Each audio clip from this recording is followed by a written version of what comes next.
Cek, satu, dua, bismillah.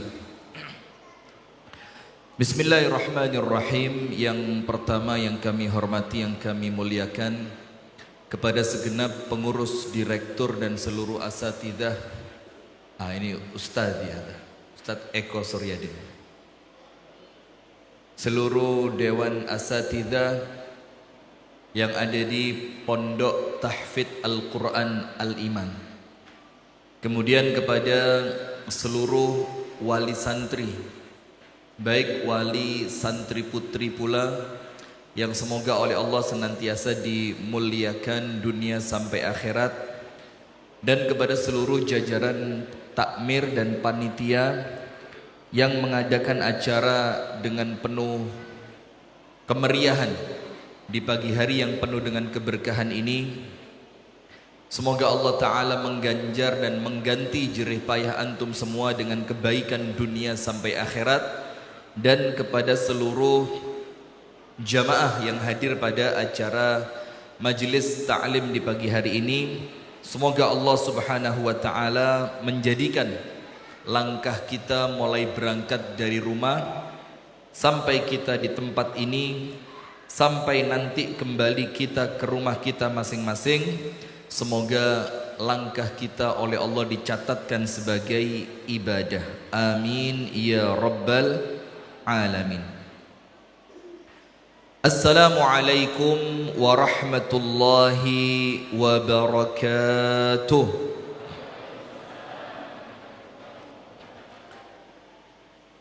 Bismillahirrahmanirrahim. Alhamdulillahi rabbil alamin. Assalatu wassalamu ala sayyidina wa maulana Muhammadin wa ala alihi wa sahbihi ajma'in. A'udzu billahi minasy syaithanir rajim. Ya ayyuhalladzina amanu taqullaha haqqa tuqatih wa la tamutunna illa wa antum muslimun. Wa qala aydan wa min ayatihi an khalaqa lakum min anfusikum azwaja litaskunu ilaiha wa ja'ala bainakum mawaddatan wa rahmah inna fi dhalika laayatin liqaumin yatafakkarun. Wa qala aydan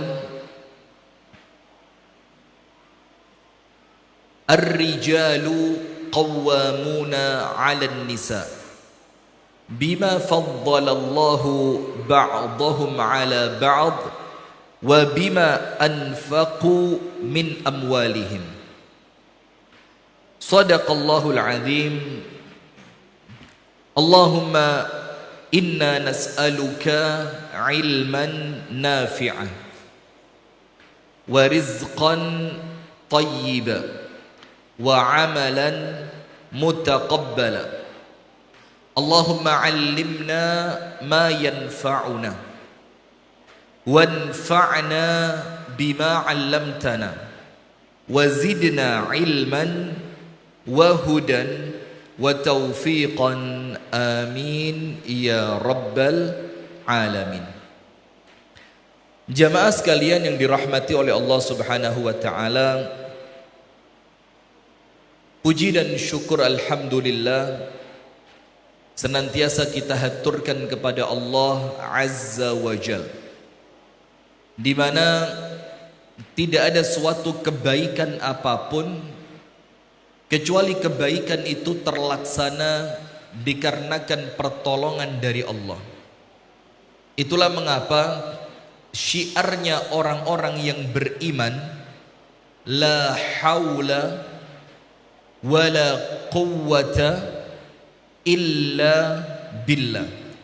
Tidak ada daya, tidak ada upaya, tidak ada kekuatan yang kita miliki kecuali semua itu karena pertolongan dari Allah Subhanahu wa Ta'ala.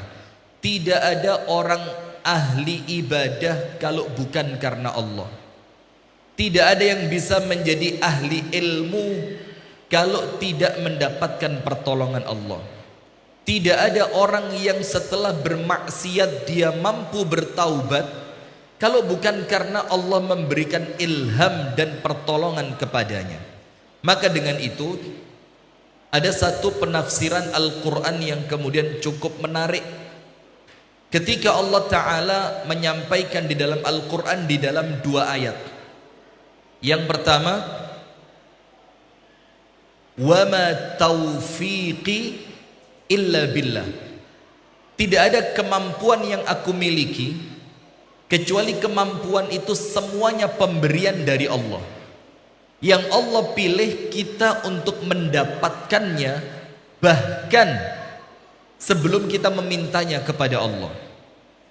Sehingga dari situ setiap kita mampu ibadah, kita mampu puasa, sholat, zakat, ngaji, haji, umroh, hafal Quran, bisa menyekolahkan anaknya di pondok tahfidz Al-Quran sampai anaknya sukses menjadi hafidz Al-Quran, itu semuanya bukan karena kita, tapi murni nikmat yang Allah karuniakan. Dan yang lebih menarik dari itu, ada ayat yang nampaknya secara penafsiran tidak nyambung, tapi ternyata secara eksplisit mengartikan itu. Apa ayatnya? Wa ma ramaita idh ramaita walakinnallaha rama. Ini ayat tentang perjuangan orang-orang beriman. Ketika di zaman An-Nabi SAW ada peperangan, itu selain membesarkan semangatnya orang beriman, Allah menyampaikan kepada mereka, tidaklah kamu melemparkan. Melempar itu ya bisa tombak, bisa anak panah, atau dalam artian mengayunkan pedang. Wa ma ramaita idh ramaita, ketika kamu melemparkan senjatamu, itu bukan dirimu kata Allah, walakinnallaha rama, tapi yang melemparkannya, yang mengayunkannya, yang menetapkannya pada sasaran siapa? Allah. Nah, termasuk kita sekarang.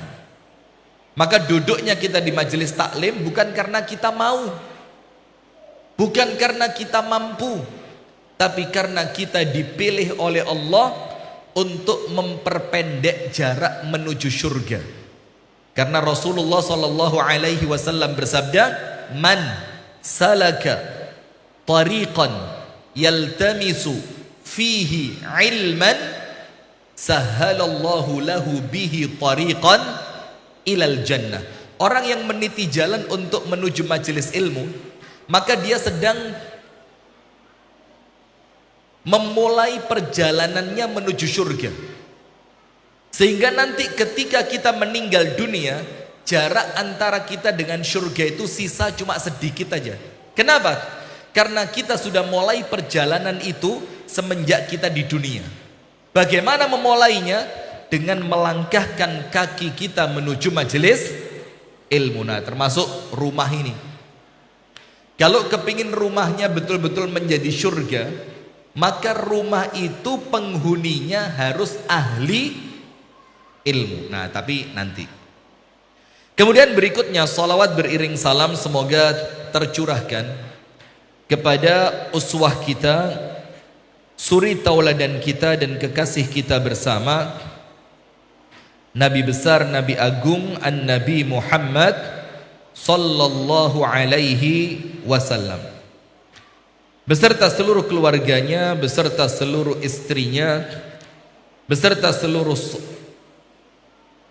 sahabatnya, istrinya, kerabatnya, dan seluruh di antara umat dan pengikutnya yang senantiasa setia menjalankan sunnah, menjalankan tuntunan, dan menjalankan ajarannya ila yaumil qiyamah. Hadirin sekalian, rumahku apa? Saya tidak ikut bikin judul ini. Ini saya rasa kreativitas panitia saja. Sampai saya kalau baca judul harus buka ini dulu. Kukira rumahku surgaku, ternyata nerakaku. Na'udzubillah min dzalik. Begini hadirin, ada jargon besar. Ini bukan hadis, bukan hadis. Tapi kalimat ini muncul dikarenakan indahnya rumah tangga Nabi besar Muhammad sallallahu alaihi wasallam. Sampai muncul jargonnya itu baiti jannati. Rumahku adalah syurgaku. Capek di luar, pulang ke rumah seneng. Penat di luar karena pekerjaan, balik ke rumah bahagia. Disakiti oleh orang lain di luar rumah, balik ke rumah dimuliakan. Maka saya pernah dapat satu video. Itu zaman sebelum WhatsApp dulu, zaman masih Facebook. Ada tag-tagan Facebook itu. Itu video tukang cleaning service, jadi tukang bersih-bersih. Dia itu nyapu di pinggir jalan, kemudian apa? Masukkan sampahnya ke tempat sampah, kemudian dibuang gitu kan. Terus di video tadi ada seorang laki-laki naik mobil mewah. Dia membuang sisa makanannya ke pinggir jalan, dibuangnya sembarangan. Terus sama si tukang sampah tadi, bukan tukang sampah ya, tukang kebersihan. Yang buang sampah namanya tukang sampah ya. Sama petugas kebersihan tadi disapu, dimasukkan tempat sampah. Yang punya mobil, kalau bahasa Jawa Timurnya jarak. Ngerti jarak ya? Apa jarak itu? Apa jarak itu? Menyengaja, ya menyengaja. Jadi memang sengaja dia nantang, buang lagi. Sama petugas kebersihannya dimasukin lagi. Sampai berulang kali, akhirnya keluar dari lisannya pemilik mobil itu kalimat yang merendahkan tukang sapu itu. Sudah, tukang sapu itu kemudian di videonya itu ngelus dodo. Maksudnya kok ngene ramuripku gitu loh. Nah, ketika itu selesai video tadi, dia mau pulang ke rumahnya. Dia beli buah-buahan untuk anak-anaknya di rumah. Ketika dia sampai di rumah, itu anak-anaknya dia yang masih kecil-kecil itu berlarian menuju bapaknya. Ternyata bapak yang di luar rumah tadi dihina sama orang, itu di rumahnya begitu dimuliakan sama anak-anaknya. Nah terus kemudian setelah bapaknya datang bawa buah, dia cuci tangan, dia bersihkan badannya, dia makan bareng sama anak-anak dan istrinya. Terus setelah video itu selesai, ada tulisannya, jangan merendahkan siapapun yang Anda temui di luar rumah. Karena di rumahnya dia orang yang sangat dihargai dan ditunggu kedatangannya. Nah jadi kisah-kisah seperti itu hadirin, ini yang kemudian muncul dari jargon tadi, baiti jannati, rumahku adalah syurgaku. Mungkin Anda di luar rumah tidak direken sama orang. Anda mungkin dilihat, kerjamu apa sih? Duitmu berapa sih? Sekolahmu sampai jurusan apa, sampai level apa sih? Tapi ketika dia pulang ke rumah, kalau dia ketemu anak-anaknya, itu anak-anaknya ting gemandul. Apa ting gemandul itu? Apa ayo? Hah? Masuk diartikan Allahu Somad ini?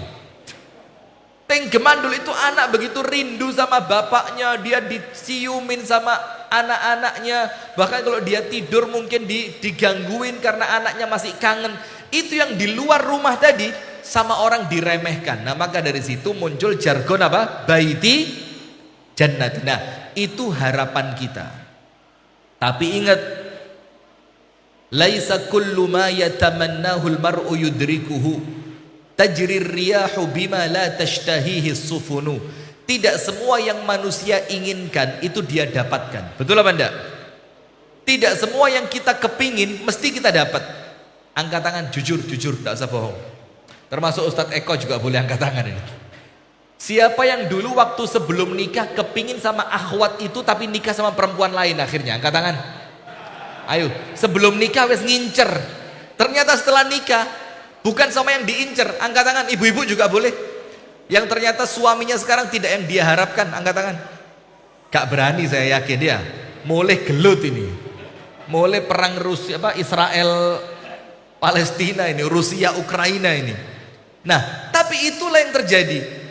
Kita ini kepingin sebelum nikah milihnya yang bagus, ta'arufnya cukup, istikharah juga sudah, tanya kepada orang yang ngerti ilmu agama juga sudah, diskusi dengan orang tua sudah. Harapannya apa? Nanti rumah tanggaku akan menjadi rumah tangga yang syurgawi. Ketemu istri dipandang menyenangkan. Ketemu anak-anak, anak-anaknya sopan, akhlaknya luar biasa. Dia merasa nyaman di rumahnya karena penuh dengan kebahagiaan. Itu boleh jadi untuk sebagian kita cuma harapan. Padahal prosesnya sudah bagus. Nah, tapi kemudian yang muncul di rumah tangganya bukan rumahku syurgaku, tapi rumahku apa? Nerakaku. Nah, sekarang hadirin sekalian, kita akan sampaikan di sini ada 5 faktor, 5 perkara yang menjadikan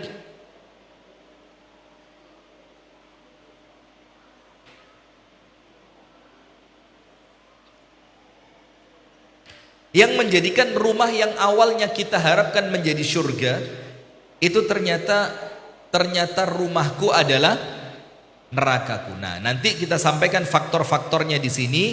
Tujuannya apa? 5 faktor ini kita hindari supaya yang rumah tangganya sekarang masih penuh dengan kebahagiaan, kebahagiaan itu tidak akan berubah menjadi kesengsaraan.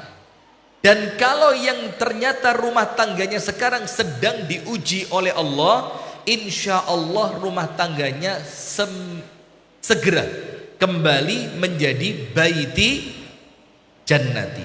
Baik, hadirin sekalian, yang pertama, ini belum faktornya ya, ini muqaddimah tentang rumah tangganya.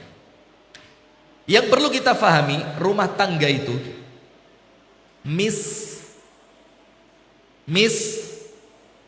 miskomunikasi, misteri. Rumah tangga itu apa? Misteri. Misteri itu apa? Bukan miniseri, miniseri. Misteri itu artinya sesuatu yang terkadang tidak seperti yang kita bayangkan. Harapannya sebelum nikah bakal bahagia. Maka orang-orang yang nikah kemudian istrinya cuma satu, itu trauma itu. Orang yang nikah terus istrinya cuma satu, itu trauma. Karena kalau dia merasa bahagia, tidak mungkin bahagia, tidak kepingin nambah, itu tidak mungkin. Orang makan cocok, nambah apa enggak? Setuju, sampai sini setuju? Setuju. Makan, bukan rumah tangga, makan. Kemudian lauknya cocok, embuh apa enggak? Embuh. Lah makanya yang istrinya cuma satu, jangan sok menasehati jomblo untuk nikah. Jomblo enggak percaya kalau nikah itu enak kalau yang ngomong istrinya cuma satu.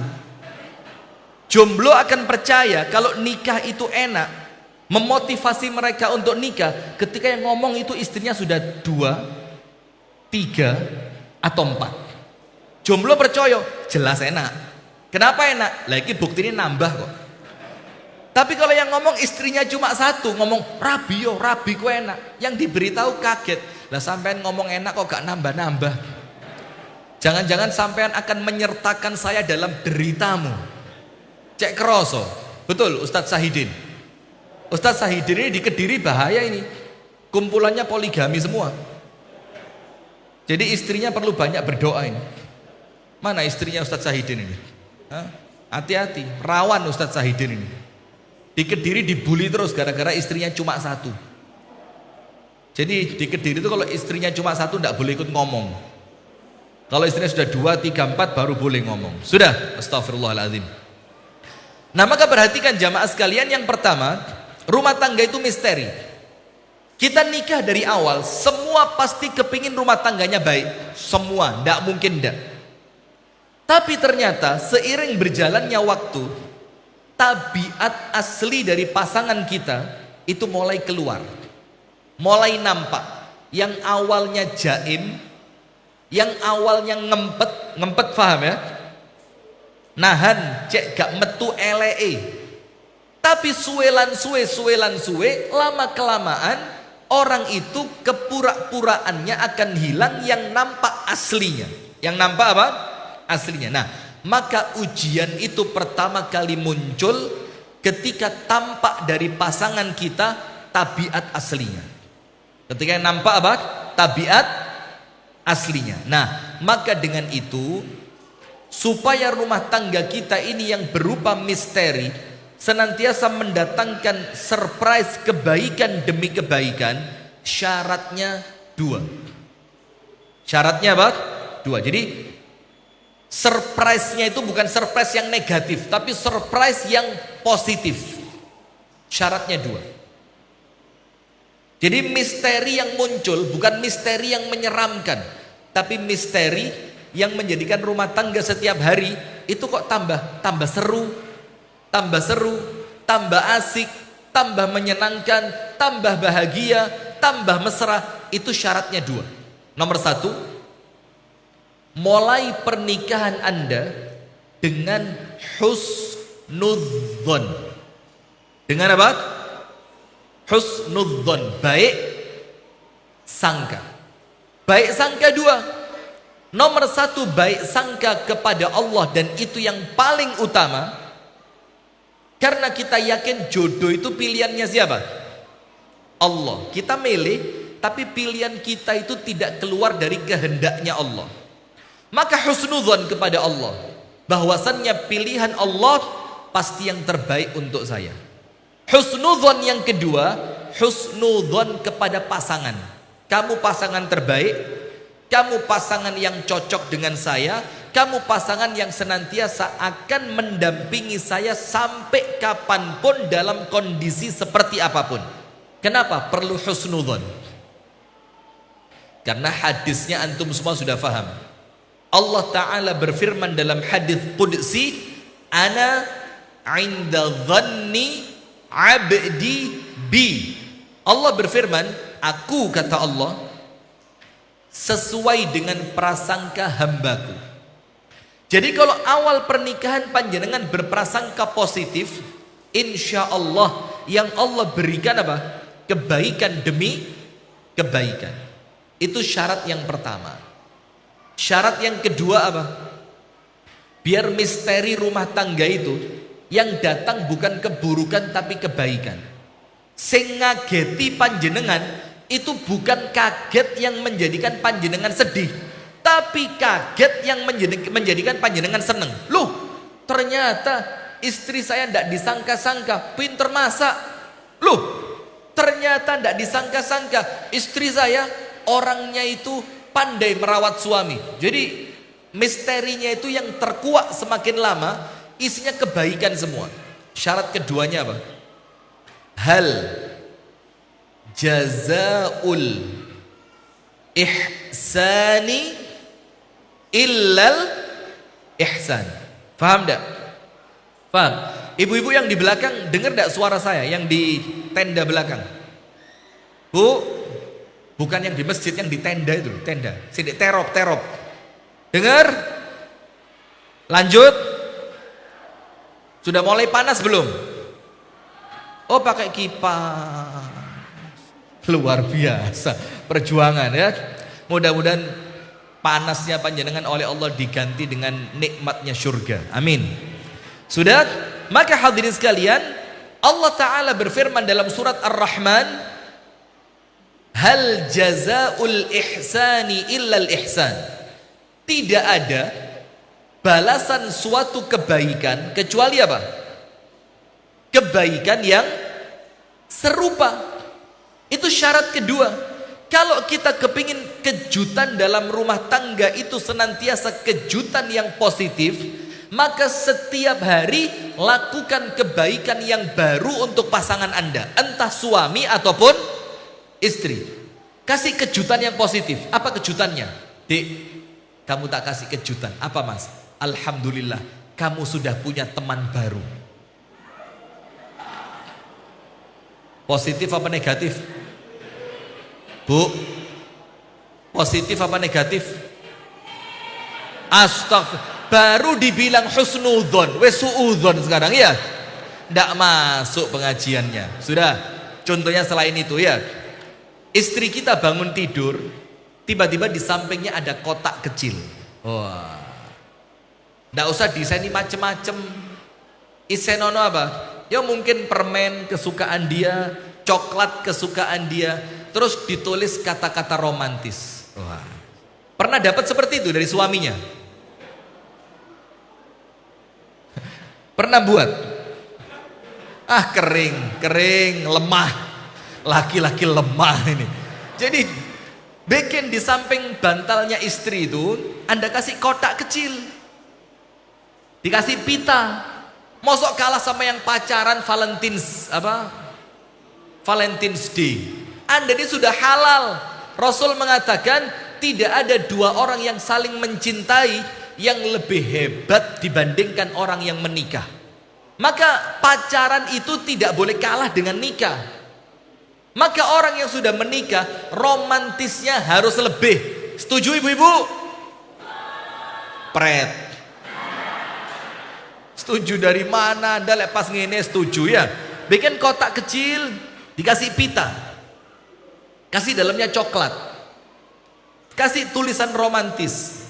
Entah kenapa semakin hari kamu semakin cantik. Wah, tulis gitu.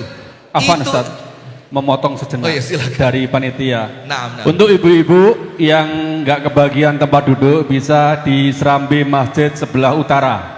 Sekali lagi untuk ibu-ibu yang nggak kebagian tempat duduk untuk di belakang bisa menuju ke serambi utara, masih ada longgar. Monggo ibu-ibu pindah ke sebelah utara atau ya apa? Masuk sebelah sini mungkin bisa ya. Sebelah, tapi antum atur lah, terserah antum aja ya. Nah sudah, maka setelah ada kejutan kecil tadi, terus istri kan seneng. Insya Allah sepanjang hari Anda dimuliakan sama istri itu. Apa dalilnya? Apa dalilnya? Ma akraman nisaa illa karim, wa ma ahanahunna illa laim. Yang mampu melakukan kebaikan untuk istrinya itu laki-laki yang aslinya baik, tabiat dasarnya baik. Apike bukan pura-pura. Itu kalau seorang laki-laki bisa baik kepada siapa? Istrinya. Tapi kalau baik sama temennya gak mesti. Bisa jadi pura-pura. Baik sama siapa lagi? Jamaah pengajian, wah tambah nemen, mujamalah, basi. Tapi kalau baiknya seorang suami kepada istri, itu insya Allah baik yang tulus dari hati, dan itu menjelaskan dia betul-betul laki-laki yang baik. Nah maka itu nomor satu, ingat, biar misterinya misteri yang positif. Nomor satu apa? Husnudzon, berbaik sangka. Karena baik sangka itu termasuk doa. Itulah kenapa bu yang di belakang, ibu-ibu dengerin, jangan pernah curhat tentang masalah rumah tangga kepada siapapun. Hati-hati panjenengan. Ini bisa menjadi rumahku nerakaku. Faham bu ya? Jangan pernah apa? Curhat masalah rumah tangga kepada siapapun, kecuali kepada orang yang betul-betul bertakwa, berilmu dan amanah. Tulis 3 ini. Kecuali kepada orang yang benar-benar takwa, ilmu, amanah. Orangnya bertakwa, orangnya punya ilmu, dan orangnya amanah. Itu pun curhatnya bukan curcol, tapi curhat untuk mencari apa? Solusi. Curhat untuk cari solusi. Insya Allah aman. Nah tapi ibu-ibu perhatikan, tak ceritani kisah nyata. Mau cerita kisah nyata enggak? Ini kejadian di jamaah kami sendiri. Mungkin sebagian sudah pernah dengar kalau ngikutin ceramah saya. Ada seorang ibu, suaminya kerja jauh. Ada seorang ibu, suaminya kerja apa? jauh, di luar pulau. Pulangnya 3 bulan sekali. 3 bulan sekali baru pulang. Terkadang 2 bulan pulang. Terkadang 1 bulan pulang. Tapi normal jadwalnya 3 bulan sekali. Ini tidak saya ceritakan lengkap ya, tak ceritani inti nih. Kemudian si ibu tadi yang punya suami kerja jauh itu punya teman curhat.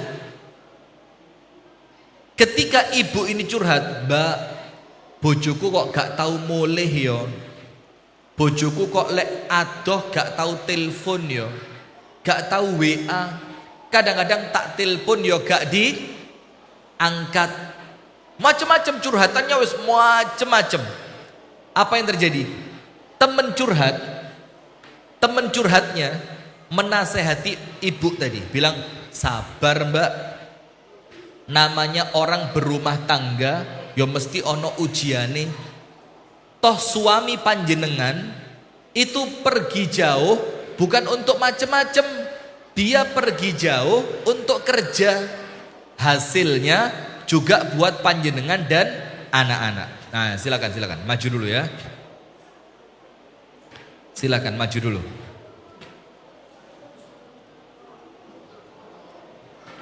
Ya, jamaah yang laki-laki maju lagi tidak apa-apa, maju lagi Pak. Dekat sini tidak apa-apa, dekat sini. Terus dekat lagi. Tidak apa, bismillah ya. Saya sudah disuntik rabies sudah. Aman insyaallah. Nah, monggo maju aja.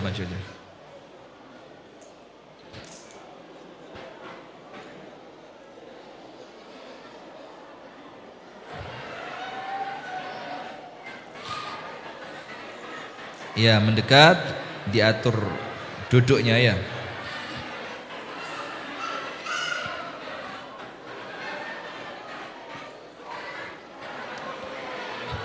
Sudah. Yang gerak badannya aja, mulutnya tidak usah ikut gerak. Sudah, sip. Bismillah.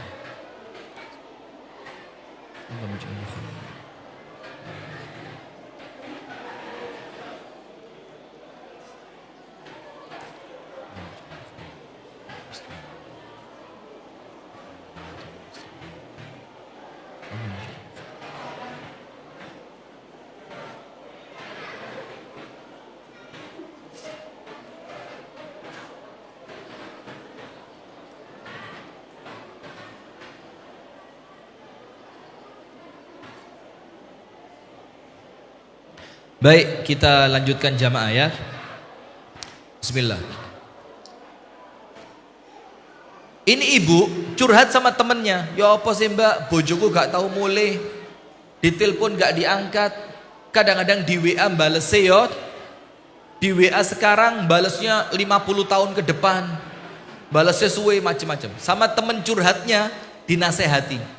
"Sabar Mbak, namanya orang rumah tangga, toh suami kerja juga buat sampean kok. Mungkin pas ditelepon suami sedang apa? Sedang kerja. Mungkin di WA suami lupa, ndak balas. Jadi sampean tenang Mbak, jangan mikir yang macem-macem." Curhat yang pertama. Ndak lama lagi curhat lagi sama temen yang sama. Dicerita nih, "Mbak, saiki tambah nemen lho Mbak. Mulai 3 wulan sepisan mulai gak di oma Mbak, nginep di omai ibuke." Coba. Kata temennya, disuruh sabar Mbak, ya namanya suami masih punya ibu.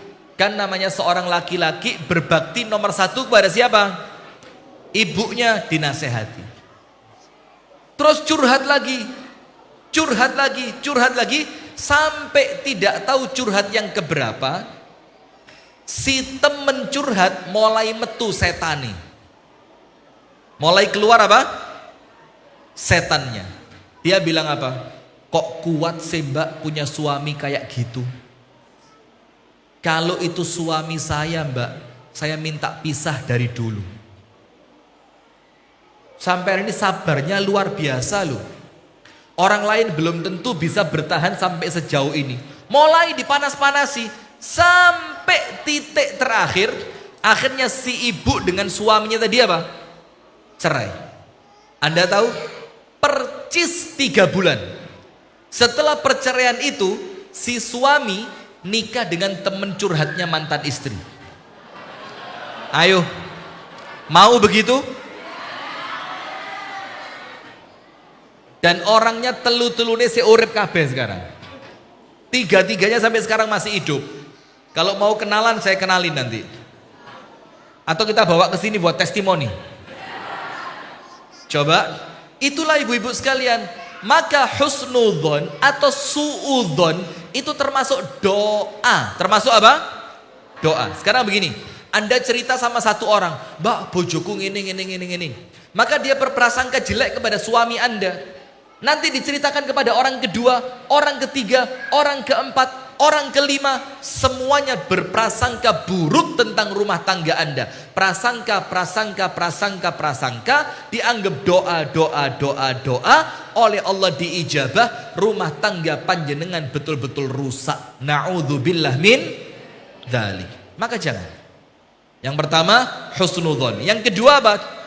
Hal jazaul ihsan illal ihsan. Kalau kepingin berbalas kebaikan, lakukan apa? Kebaikan. Al jaza'u min jinsil amal.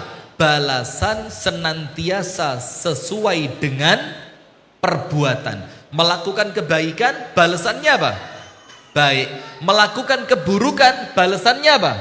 Keburukan. Tapi ingat, jangan berharap kebaikan dari manusia, nanti panjenengan kecewa. Jangan berharap kepada siapa? Manusia. Nanti apa? Kecewa. Tapi berharapnya kepada siapa? Allahus Samad. Allah tempat kita gemandul. Gemandulnya marang Gusti Allah. Kalau kita berharapnya kepada Allah, Allah gerakkan hati pasangan. Tapi kalau berharapnya kepada pasangan, nanti Allah cemburu. Karena Allah itu maha pencemburu. Kalau Allah cemburu, Allah rusak tempat Anda bergantung. Tujuannya baik, supaya Anda kembali hanya bergantung kepada Allah. Maka begitu. Itu poin yang pertama. Rumah tangga itu penuh misteri. Poin yang kedua, perhatikan. Rumah tangga yang baik itu diawali dengan kebaikan misua. Nomor dua apa?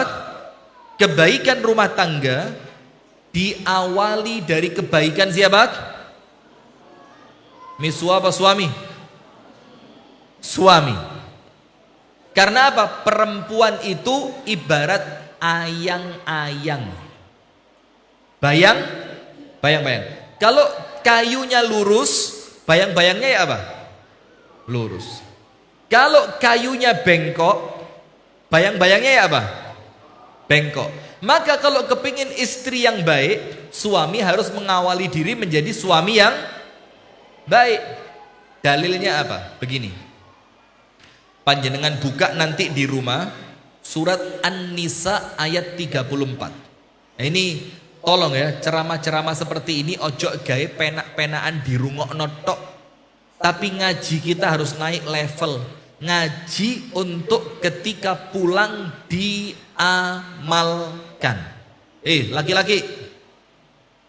Laki-laki lemah semua ini. Berapa istrinya? Ceramah di depan laki-laki beristri satu itu kurang menantang. Sudah ya, nanti insya Allah kalau saya datang ke sini lagi, panjenengan mudah-mudahan istrinya sudah 4 semua. Amin, amin, amin ya Allah, amin, amin, amin ya Rabbal Alamin.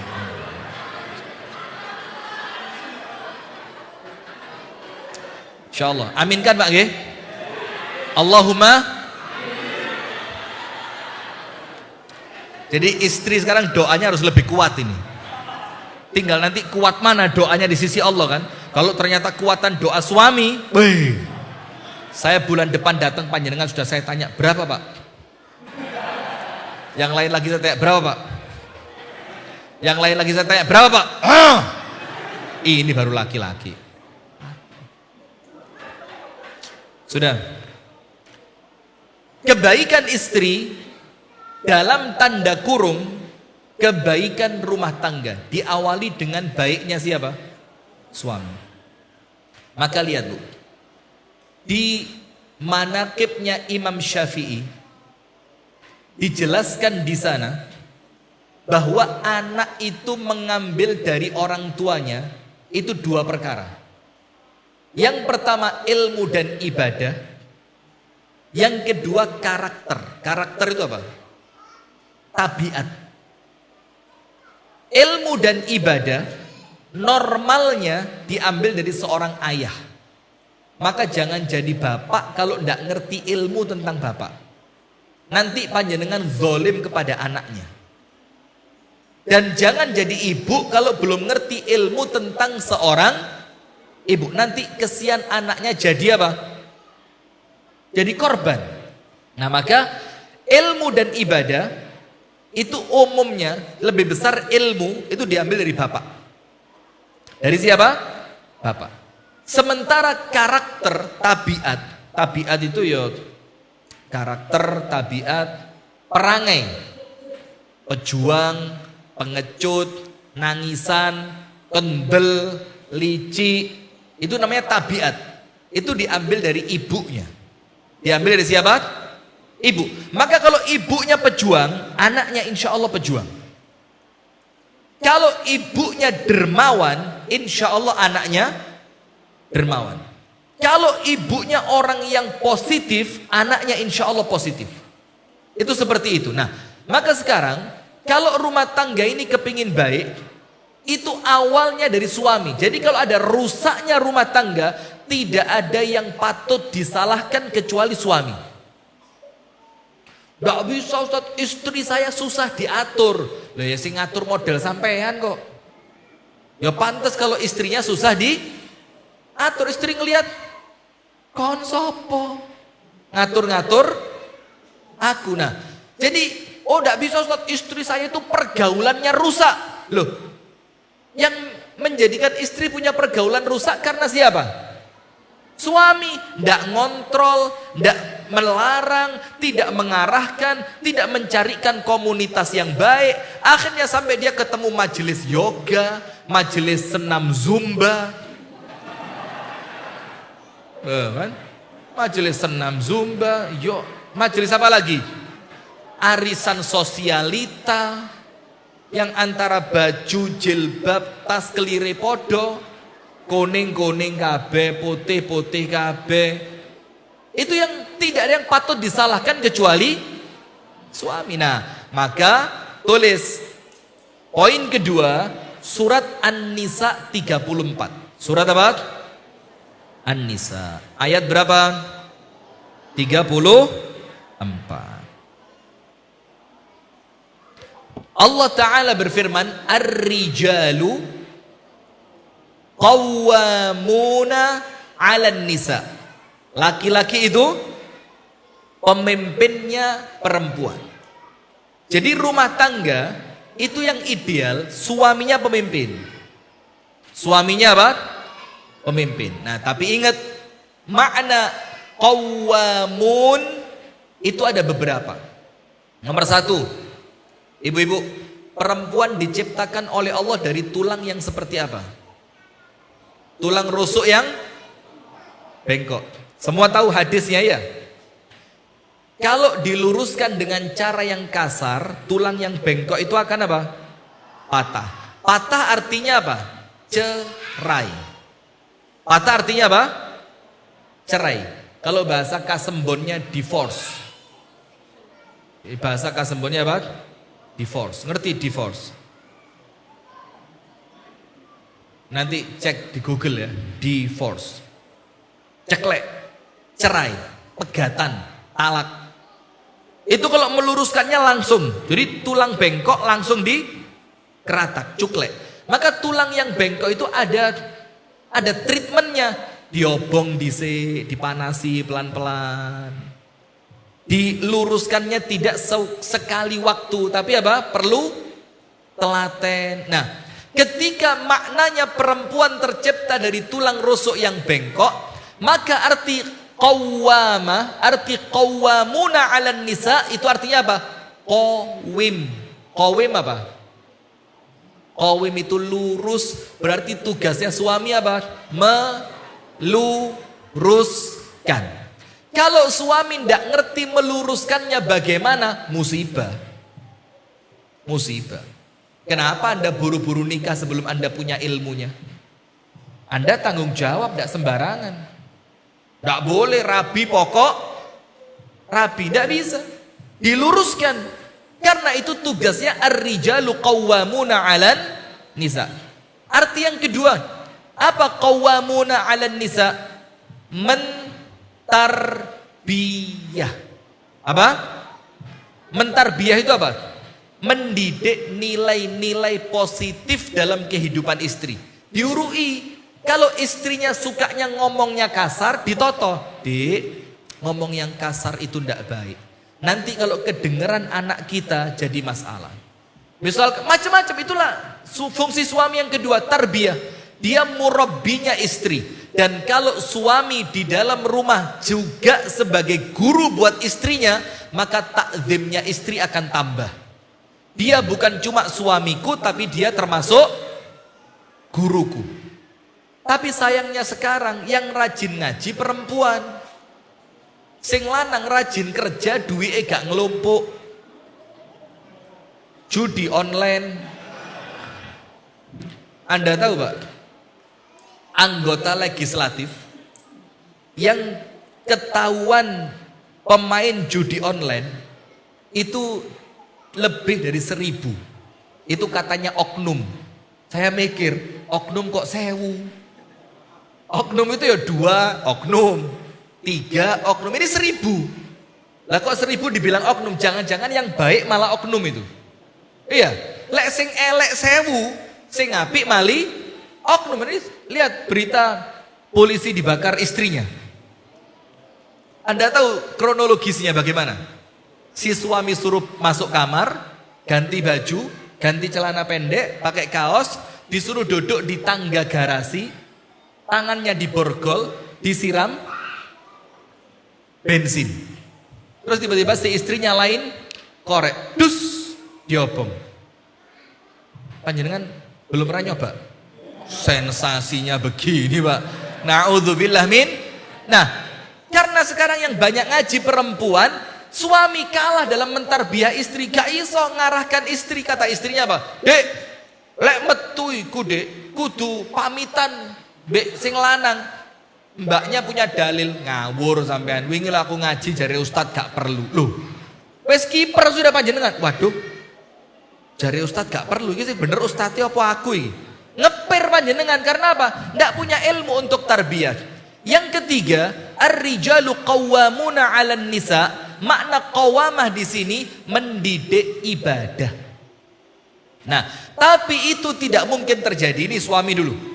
Tidak mungkin terjadi tanpa 2 syarat. Syarat pertama, bima faddalallahu ba'dahum 'ala ba'dhin. Yang pertama, suami bisa mengarahkan istri, bisa mentarbiyah istri, bisa meluruskan istri ketika suami memiliki kelebihan. Memiliki apa? Kelebihan. Bima faddalallah. Karena Allah telah melebihkan ba'dahum, laki-laki, ala ba'dhin, di atas perempuan. Berarti kalau laki-laki kepingin memiliki qawwamah di dalam rumah tangga, Anda harus punya apa? Kelebihan. Kelebihannya minimal 2. Nomor 1 ilmu, nomor 2 ibadah. Kelebihannya minimal berapa? 2. Nomor 1 apa? Ilmu, nomor 2 ibadah. Ganteng gak penting. Wakeh wong ganteng dek ngarepe bojone yo siap.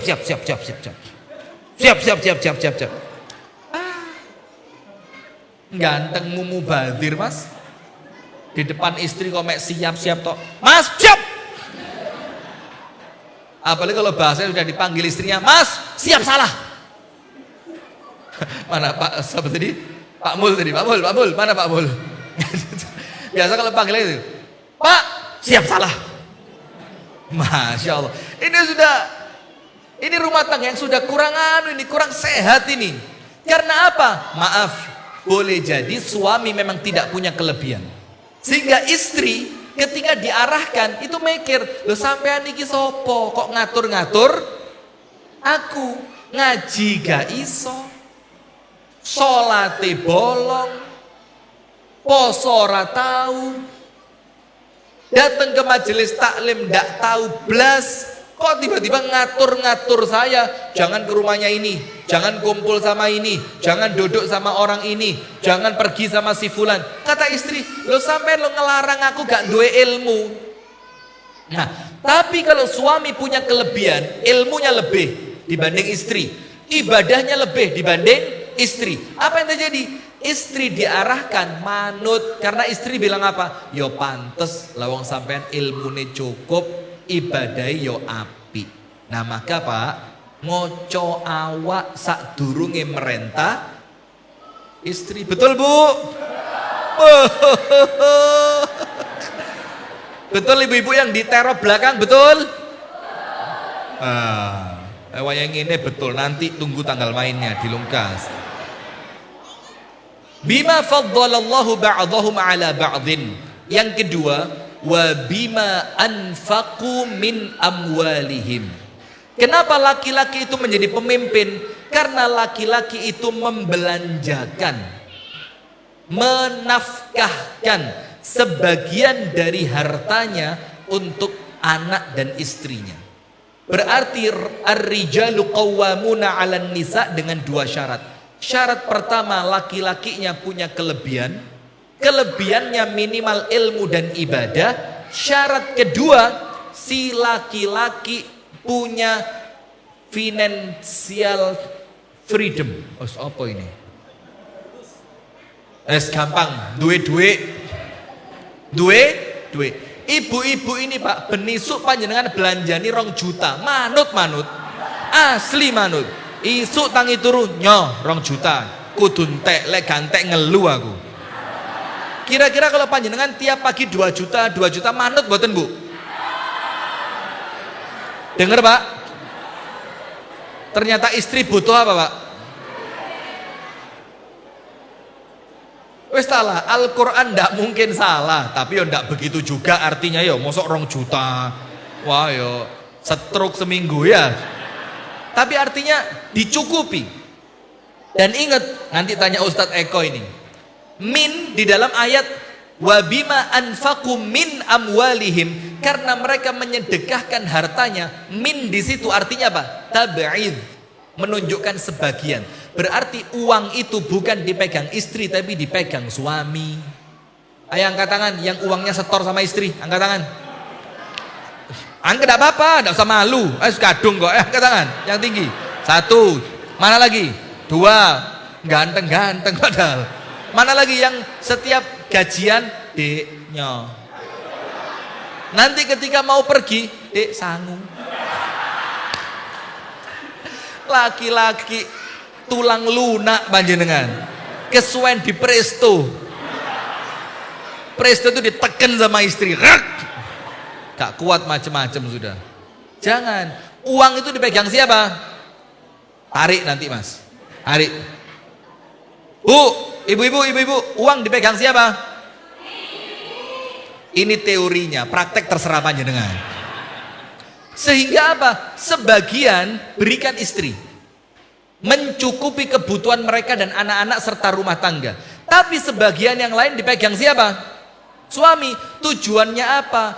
Kalau istri megang duit kakean, nanti tidak ada komunikasi dengan suami. Tapi kalau dikasih uangnya cukup, ketika ada kebutuhan yang lain yang menjadikan dia butuh duit tambahan, dia akan komunikasi sama suami. Kalau dia komunikasi sama suami, komunikasinya nyuwun arto, dingkluk mesti. Mana ada nyuwun arto, duit. Tidak ada. Orang minta itu ya apa? Kadang-kadang suaminya datang dipijeti, Mas kesel, curiga sudah. Pokok kalau kita pulang, istri baik, tagihan Shopee. Nanti insya Allah berapa jam ke depan, paket. Situ alamat sudah ya. Nah, tabiatnya orang minta itu tunduk apa ndangak? Nunduk apa ndangak? Itu loh Pak, pentingnya uang dipegang panjenengan itu. Apalagi sekarang ada istilah independent woman. Ngerti pora lamongan nih. Independent woman. Ini apa daerahnya namanya apa? Sedayu Lawal. Ngerti independent woman? Perempuan yang dibikin independen. Jadi seakan-akan laki-laki itu penjajah. Jadi kalau dia bisa mandiri dibilang independen. Ini istilahnya wes keliru. Maksudnya independent woman menurut mereka itu istri yang tidak punya ketergantungan kepada suami. Ya rusak rumah tangga. Dia tidak takut dimarahin suami. Loh sekarang ayat Quran yang ketika istri itu melakukan nusyus, tahu nusyus? Pembangkangan atas ketaatan kepada suami. Diatur gak gelem, disuruh gak nurut, dipanggil gak semaur, dijak ngomong ngamuan, itu nusyus. Maka hukumannya dalam Islam itu 3. Ini di zaman dulu Pak, hukuman yang menyakitkan untuk perempuan. Sekarang perempuan dihukum dengan 3 ini, guyang guyu. Nomor 1, tidak diajak berbicara. Tambah seneng, gak dijak ngomong, ngini terus. Gak mau mandek wis. Kenapa? Tidak diajak bicara, seneng. Kenapa? Karena independen tadi. Suami tidak ngajak ngomong, dia punya temen yang lain. Koncone akeh kok. Teko nang omahe Mbak Sri, Mbak Jum, teko nang omahe Ses Yeni, teko nang omahe Miss Rina, teko nang omahe Umu Karomah, wis macem-macem. Zaman dulu perempuan ndak keluar rumah, ndak punya ini. Sehingga ketika tidak diajak ngomong sama suami, dia ngomong sama tembok. Mbok tembok. Ya apa mbok? Aku wis 3 dino gak dijak ngomong bojoku mbok, ya Allah mbok. Padahal istri itu menurut penelitian, ini kan sering disampaikan ya, dia itu punya perbendaharaan omongan 1 hari itu berapa ribu? 20 ribu kata. Iku lek gak metu, jadi awak iku. Kalau tidak dikeluarkan lewat mulut itu tersimpan jadi lemak itu. Nah, zaman dulu dihukum dengan tidak diajak ngomong, tersiksa, akhirnya manut, yo mas, sepurane aku ngaku. Sekarang tidak masuk. Yang kedua, pisah ranjang. Yang jerit-jerit bukan ibu-ibu, bapak-bapak. Kenapa pisah ranjang bapak-bapak jerit-jerit? Istrinya cuma 1. Coba pisah ranjang istri panjenengan 4. Yang jerit yang sana bukan yang sini. Sekarang aturan kewolak-walik gini loh Pak. Sehingga ketika istri pisah ranjang sama suami untuk menghukum istri, itu yang merasa tersiksa suami. Tola tole ngitung rengci lupa. Tatanane wis rusak. Yang ketiga, pukul. Sekarang mukul, ya laporan Pak Mul. Pak Mul saya dipukul Pak Mul, kena pasal KDRT panjenengan. Nanti belum lagi kena pasal 338. Waduh, medeni Pak Mul 338 ya. Pembunuhan. Wah. Tidak bisa sekarang. Nah, maka dengan itu suami ketika mau mengarahkan istri supaya rumah tangganya baik, suami harus punya 2 tadi. Nomor 1 apa? Kelebihan ilmu dan ibadah. Nomor 2, suami punya fulus, yang fulus itu dibutuhkan oleh istri. Sehingga istri itu tunduk kepada suami. Nah sekarang dengan munculnya independent woman dan yang lain, itu muskilah buat kita itu. Kenapa? Istri ndak wedi diwedeni cerai, ndak wedi. Sampean lek gak nurut tak pegat sampean. Yo saiki lah wis. Lapo ngenteni meni? Lah saiki ae. Kenapa? Dia independen. Perawatan duwe-duwe, konco lanang di kantor yo akeh, dipegat saiki meni rabi yo wis iso, kalau ndak ngerti masa idah ya apa ndak? Nah, kenapa? Yo itu tadi. Maka ingat poin pertama, jadikan misteri dalam rumah tangga itu misteri yang positif. Husnudzon, dan lakukan kebaikan kepada pasangan setiap saat. Maka nanti imbal baliknya akan positif. Yang kedua, ketika suami ingin menjadi pemimpin dalam rumah tangga, suami harus punya dua sifat. Nomor satu, punya kelebihan. Nomor dua, punya uang. Ketika suami memiliki itu, apa yang terjadi? Langsung muncul. Nanti tanya sama Ustadz Eko atau Ustadz yang lain. Setelah ayat Ar-rijalu qawwamuna 'alan nisa bima faddalallahu ba'dahum 'ala ba'd wa bima anfaqu min amwalihim, dan dikarenakan harta yang mereka belanjakan untuk istri. Setelah ayat itu lanjutannya apa? Ada yang hafal? Fassolihatu. Fa di situ ini ada artinya, Pak. Bukan asal taruh aja dalam ayat. Enggak, ada artinya. Bukan wassolihat, enggak. Apalagi thumma solihat kemudian, enggak. Tapi apa? Fa. Fa itu artinya apa? Muncul beriringan. Ketika di rumah ada suami yang qawwamah, maka akan muncul seiring dengan suami yang qawwamah tadi, dengan dua syarat tadi, itu akan muncul perempuan-perempuan yang solihah. Berarti, sekarang lihat,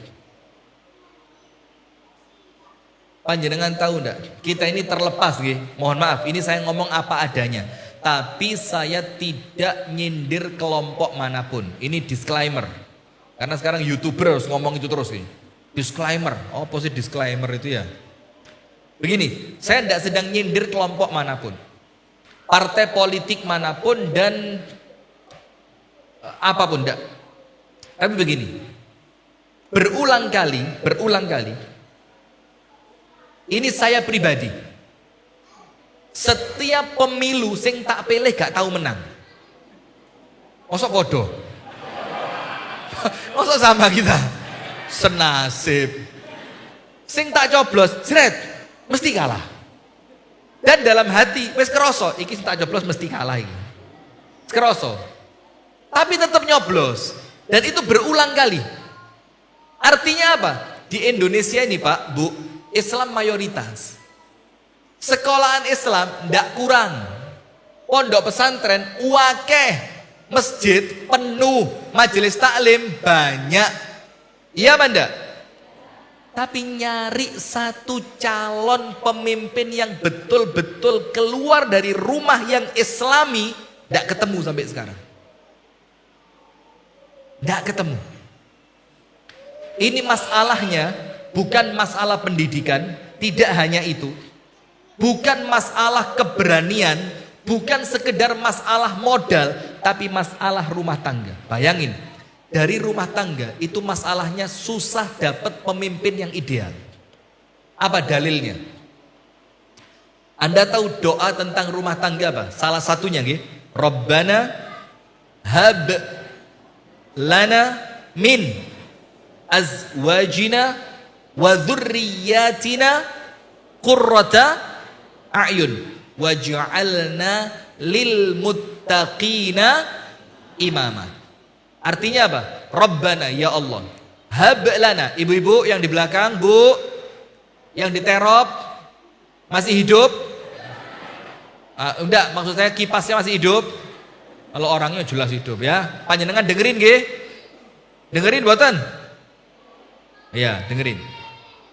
Rabbana, wahai Tuhan kami, hab lana, anugerahkan kepada kami, berikan kepada kami, min azwajina, pasangan hidup kami, boleh laki, boleh perempuan, wa dzurriyyatina, dan anak turun kami, anak, cucu, cicit terus, qurrata a'yun, yang ketika di dunia itu nyenengke hati, dilihat nyenengke, diperintah nurut, membanggakan, menyenangkan, sopan santun, akhlaknya mulia, itu kita minta kepada Allah. Setelah itu terjadi, apa yang berikutnya?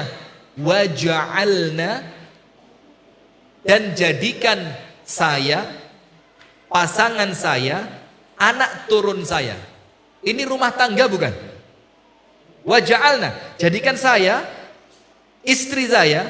Kalau yang berdoa istri berarti jadikan saya, suami saya, wa dzurriyyatina, dan anak-anak kami nanti qurrata waja'alna lil muttaqina imama. Jadikan kami apa? Pemimpin. Berarti kalau rumah tangga itu baik, pemimpin itu ting telecek. Ngerti ting telecek? Merem, cep, pantes jadi presiden. Merem lagi, terutama di Sidayu Lawas ini, merem ini, cep, pantes penggantinya Luhut Binsar Panjaitan. Mana mencekel kan?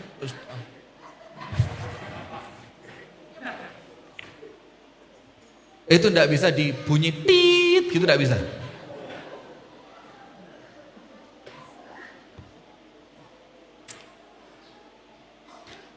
Kalau kemudian cari pemimpin wangel, wong Islam sing betul-betul Islami tidak pernah muncul, itu awal akar masalahnya dari rumah tangga. Kenapa? Rumah tangganya bukan surga tapi ibarat neraka. Nah, sekarang kita masuk ke materi.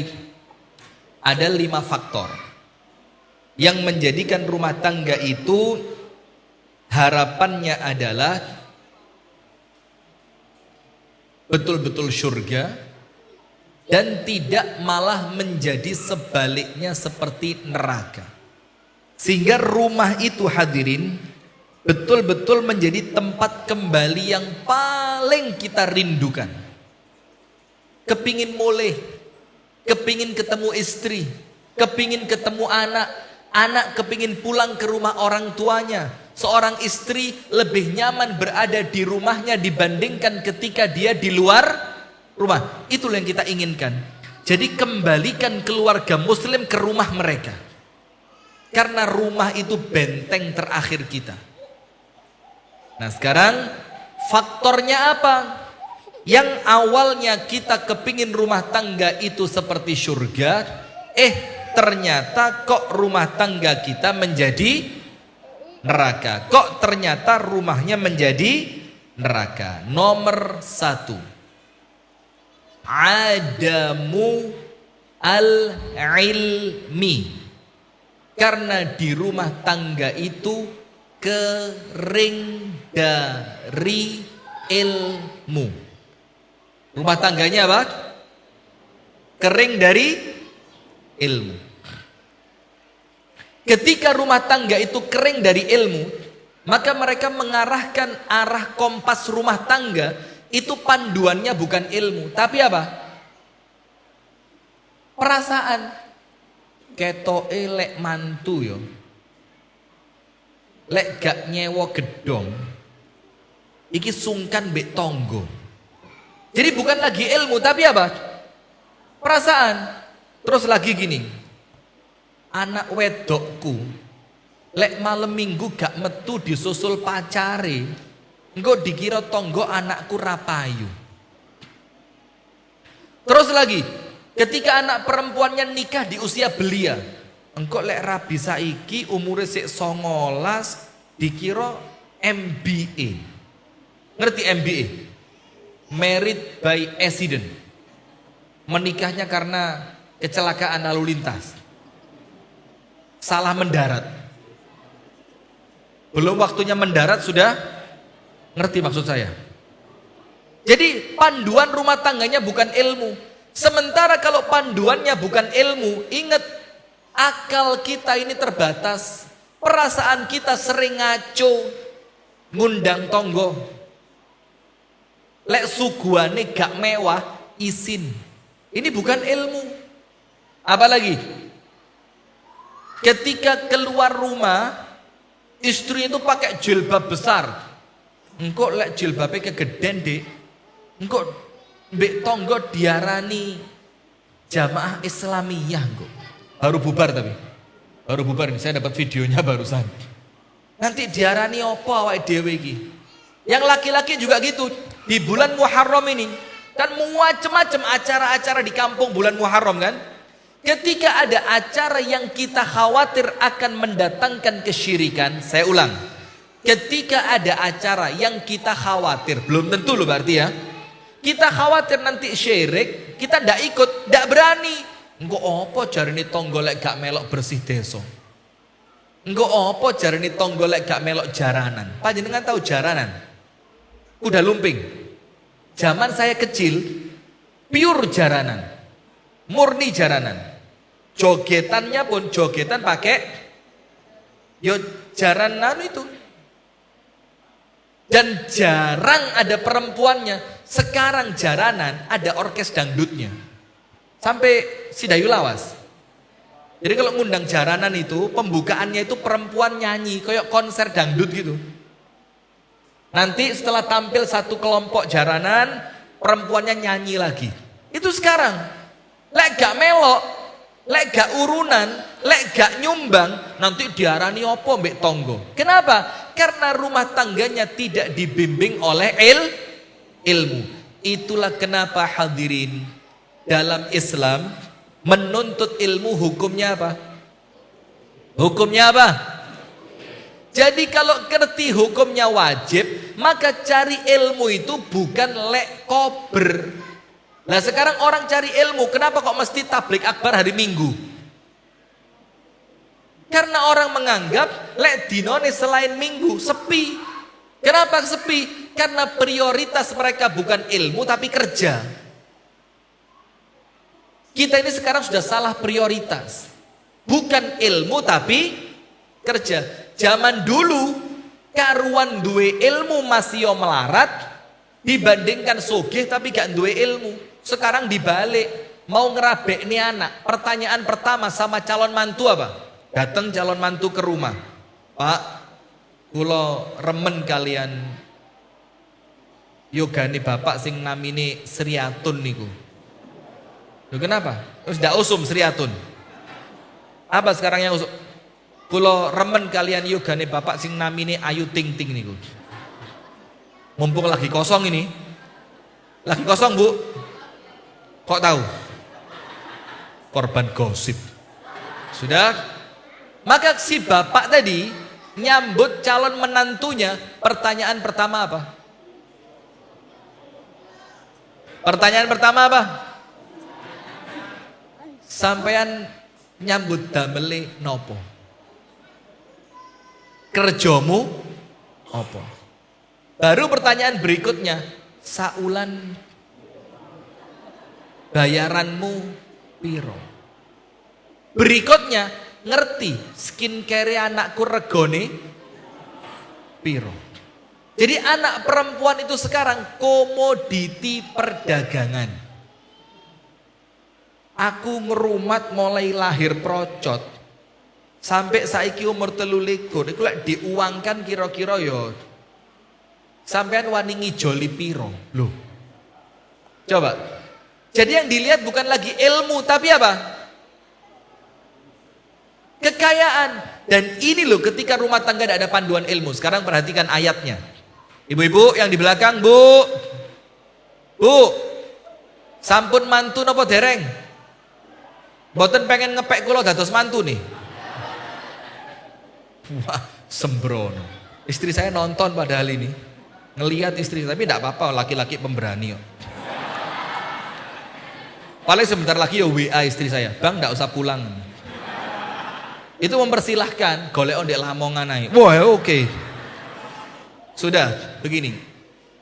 Allah Ta'ala berfirman, Yarfa'illahu alladhina amanu minkum walladhina utul ilma darajat. Orang yang berilmu derajatnya diangkat. Berarti kalau suami kepingin derajatnya lebih tinggi dibanding istri, harus punya apa? Ilmu. Jangan kalah. Kalau suami ingin rumah tangganya terarah sesuai arahan syariat, syariat itu dipelajari lewat ilmu. Tidak ada syariat dipelajari lewat mimpi, tidak ada. Aku ngimpi. Seperti Nabi Ibrahim. Saya suruh nyembelih tapi bukan anak, istri. Loh panjenengan kok ngimpi ketemu Nabi Ibrahim? Loh, orang cerita bahasa Suryani loh, saya tidak percaya. Inna maqali rahmatan Allahumma shillahu. Bahasa Suryani tau. Terus ngomong bahasa semut. Tapi semakin kita ceritakan, mereka semakin viral. Ditanggepi salah, gak ditanggepi yo. Maka mendingan apa? Colnya gak usah direken. Tapi kadung ya. Nah, maka apa yang terjadi hadirin? Kalau pengen rumah tangga kita terarah dengan baik, diarahkan oleh ilmu. Nah, maka ada cerita. Ustadz, sampai jam berapa Ustadz? Berapa? Jam? Kurang 5 menit? Ada cerita Sulaiman bin Abdul Malik bin Marwan. Sulaiman bin Abdul Malik bin Marwan ini khalifah, mau berangkat haji. Ketika mau berangkat haji, dia ajak anak-anak dan istrinya, semuanya berangkat. Sampai di kota Mekah, dikumpulkan ulama-ulama sekota Mekah.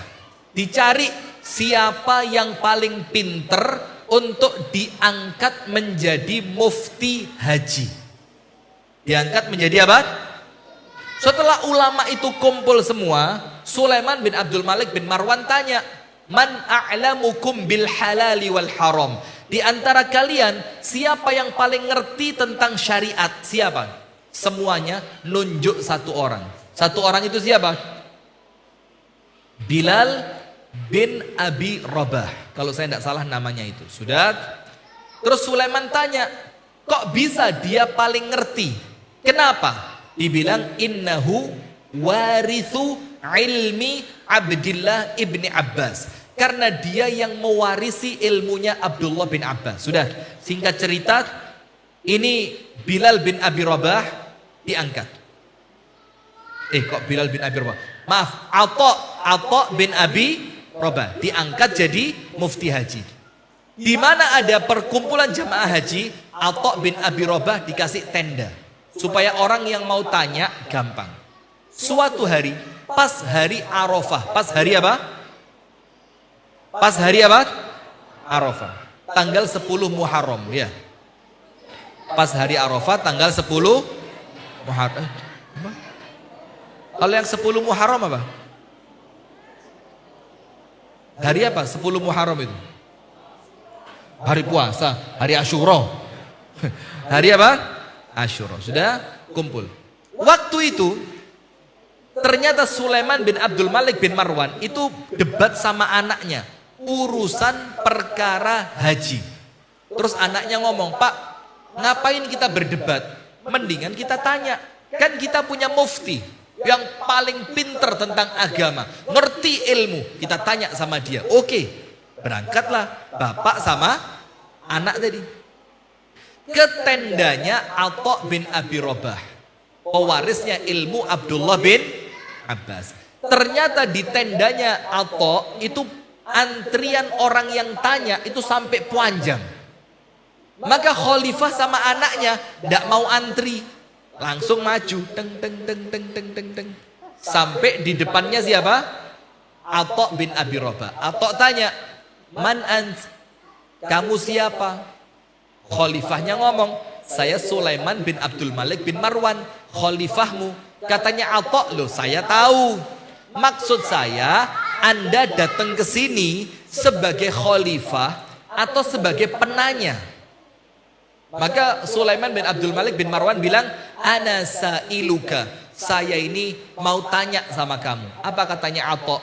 Kalau mau tanya, mundur, balik ke antrian paling belakang, dan panjenengan sama dengan yang lain, panjenengan harus ikut antri dulu sebelum saya jawab pertanyaannya. Coba. Ini faktornya apa? Ilmu.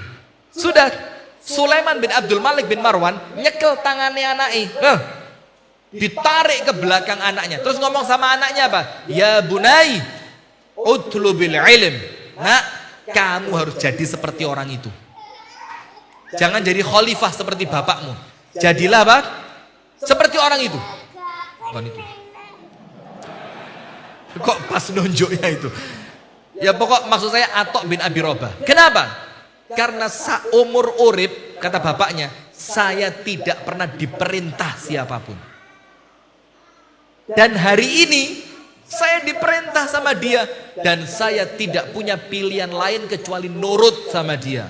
Maka kalau kamu kepingin jadi orang yang mulia, belajarlah apa? Ilmu. Diangkat sama Allah derajatnya. Dan rumah tangga tanpa ilmu mau kemana? Mau kemana? Nggak ngerti. Anak mau sekolah kemana? Bapak mbak ibu eker-ekeran. Hanya urusan anak mau sekolah eker-ekeran. Yang bapaknya kepingin sekolahan Islam, ibunya kepingin sekolah fashion. Urusan anak mau nikah eker-ekeran. Kenapa? Nggak punya ilmu. Nah maka nomor satu, rumah tangga itu akan menjadi jahanam, menjadi neraka kalau bapaknya, ibunya, anaknya tidak punya ilmu. Kenapa? Ilmu itu ibarat obat. Nabi Muhammad bersabda dalam hadis yang sahih, Shifa'ul as-su'al. Obat dari penyakit kebodohan itu apa? Bertanya.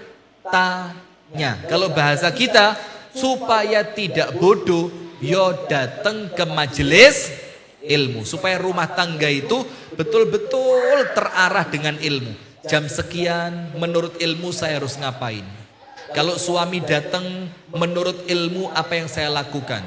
Ketika duitnya sedang banyak menurut ilmu apa yang harus saya kerjakan. Maka hati-hati. Ini ustadz-ustadz harus tahu ini.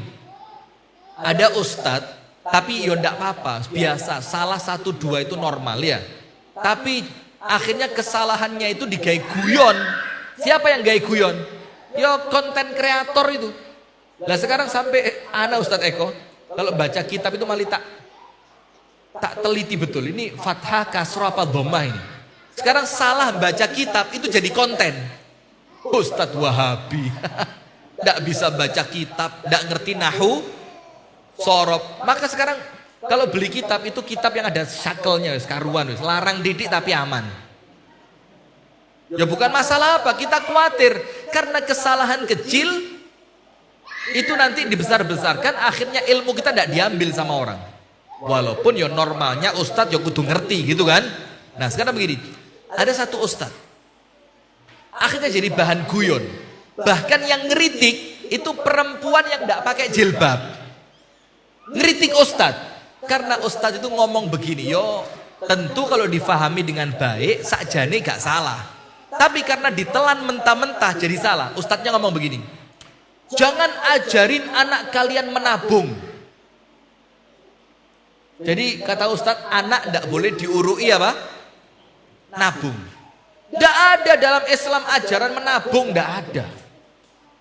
Ajarkan anak anda untuk bersedekah. Itu kalau difahami oleh orang yang berpikiran positif, yo ngerti oh maksudnya, yo ojo kakean nabung sodakoi titik, kan gitu. Tapi kalau difahami mentah-mentah, seakan-akan Islam itu tidak ngajari nabung. Padahal dalam Islam itu onok nabung itu ada. Ada banyak ayat Quran, salah satunya tentang ibadur rahman. Ibadur rahman itu walladzina idza anfaqu lam yusrifu wa lam yaqturu wa kana baina dzalika qawama. Ibadur rahman itu kalau sedekah gak medit yo gak kakean. Gak medit yo gak kakean. Artinya apa? Sebagian diapain? Disimpan, yo itu nabung. Nabi Yusuf tahu? Yang gantengnya mirip Mudir Al-Iman. Masya Allah. Ana melihat antum tadi ingat Nabi Yusuf. Sudah, Nabi Yusuf ketika menafsirkan mimpinya raja, Nabi Yusuf bilang apa? Gampang. Nanti kalau panen gandum dibagi 3. Yang sepertiga dimakan, yang sepertiga biarkan di tangkainya, jangan dipotong, simpenan di tempat. Yang sepertiga jadikan bibit untuk panen berikutnya. Jadi yang satu apa? Dimakan. Yang sebagian disimpan. Disimpan itu nabung apa enggak? Lah kok tiba-tiba bilang dalam Islam ndak ada nabung. Waduh, blunder maneh. Nanti repot. Nah, maka itulah perlunya bimbingan ilmu. Sip. Yang kedua, rumah tangga itu menjadi jahanam, neraka, itu kalau penghuni rumah tangga gak tahu ibadah. Semuanya tahu kan? Rasulullah bersabda apa? Disuruh sholat di rumah, disuruh ngaji di rumah, disuruh belajar ilmu di rumah. Jangan jadikan rumah kalian seperti kuburan. Lah sekarang diwalik. Yang seharusnya dilakukan di rumah, dilakukan di kuburan. Di kuburan ngadakan pengajian. Bahkan ada dakwah dalam kubur. Pernah lihat? Ya podo, saya juga pernah. Korban juga kita ini. Dakwah dalam kubur. Jadi ustadznya itu kalau mau ceramah dikubur dulu. Ya Allah. Jemaah, saya telah merasakan gelapnya alam kubur. Ngono ya tak delok ibian. Ya Allah, panjenengan juga lihat dulu. Dakwah dalam kubur, lihat. Lah ya apa ngaji di masjid, ngaji di omah dilakoni di. Ya Allah, manusia wolak-walik. Tapi ya enggak apa-apa karena zaman dulu ya ilmu belum seperti sekarang. Nah maka Rasul bilang la taj'alu buyutakum kuburan. Jangan jadikan rumah kalian seperti kuburan. Maka maksudnya apa? Di rumah disuruh ngaji, Bu. Kalau di rumah ngaji Al-Baqarah, apa yang Anda dapatkan? Jadi rumahnya dipakai ngaji surat Al-Baqarah, apa yang terjadi? Setannya kabur. Terus yang masuk siapa? Malaikat. Kalau yang masuk malaikat, rumah itu surga apa neraka? Surga. Tapi kalau malaikatnya pergi, yang masuk setan, rumahnya surga apa neraka? Bagaimana setan bisa masuk? Kita yang ngundang TV, acaranya dangdut koplo, acaranya gosip Ayu Ting Ting tidak jadi lamaran, gosipnya loh iya itu yang lagi panas sekarang kan. Ibu-ibu yang di belakang, bu, panjenengan nggih ngikuti gosip bu? Nggih, bagus, lanjutkan bu. Dilungkas mlebu neraka. Na'udzubillah min. Yang dilihat gosip, tamu yang datang ke rumah, ibu-ibu sing gak jilbaban, sing ceritane, "Mbak delok ta, Mbak, bojone Mbak sing iku lho, mari fitness bae, awake mentol kabeh, Mbak. Mulai ndukur sampai isor mentol kabeh, Mbak. Lah bojone awake dhewe bae, lek gak koyo triplek koyo tong. Lek gak koyo triplek kayak lek koyo ngono lah. Ih. Deloke lho, Mbak. Ih. Rusak. Yang masuk bukan malaikat tapi apa? Karena rumahnya ndak dipakai ibadah. Maka perempuan, bu, panjenengan boleh ndak sholat berjamaah ke masjid? Tapi kalau sholat di rumah lebih bagus mana? Supaya rumahnya tidak kering dari ibadah, malaikat sering ke situ, doa panjenengan didengar malaikat, diijabah sama Allah dari rumah. Bapak-bapak, sholat sunnahnya panjenengan lebih afdal di masjid apa di rumah? Tapi kenapa kok qobliyah zuhur di masjid, ba'diyah zuhur di masjid, tahajud cek ketok koncone di masjid, sholat duha cek ketok koncone di masjid? Kenapa tidak di rumah? Supaya rumah kita itu penuh dengan ibadah. Kalau rumahnya penuh dengan ibadah, yang masuk malaikat, setannya kabur. Tapi sayangnya rumah kita sekarang ibarat ya sampai hotel tok, enggen turu, enggen hiburan. Ayo, panjenengan kalau ke hotel ada TV-nya enggak? Di rumah panjenengan ada TV? Ada, sama. Di hotel ada kasurnya enggak? Ada. Di rumah panjenengan ada kasur? Ada. Di hotel ada makanan enggak? Di rumah panjenengan ada makanan? Sama. Di hotel ada tempat olahraga hiburan enggak? Di rumah panjenengan ada tempat olahraga dan tempat nonton TV mini theater, home theater, ada? Ada. Di hotel ada pendidikan enggak? Ada pendidikan? Enggak ada. Kalau di rumah panjenengan enggak ada pendidikan, ya podo plek. Di hotel ada ibadah enggak? Hampir enggak ada. Di rumah panjenengan kalau enggak ada pendidikan, enggak ada ibadah, ya podo mbek hotel. Nah, maka kalau rumah kita sama dengan hotel, ya rugi. Hotel itu tidak ada ibadah, hotel itu tidak ada pendidikan, hotel itu tidak ada ini itu. Kalau di rumah panjenengan tidak ada, ya podo. Akhirnya rumah seperti neraka. Kenapa? Melbu omah tidak ada nuansa sakinah, tidak ketemu ketenangan dalam rumah. Karena ketenangan itu hanya didapatkan di dalam ibadah. Imam Ibnul Qayyim Al-Jauziyah mengatakan, man aroda as-sa'adata, sedikit lagi Ustaz ya, sedikit lagi. As-sa'adata al-abadiyata falyalzam atabatal ubudiyah. Barang siapa yang menginginkan keabadian yang kebahagiaan yang abadi, kebahagiaan yang hakiki, maka apa yang harus dia lakukan? Hendaknya dia melazimkan ibadah. Itu bahagia. Terus yang lain lagi.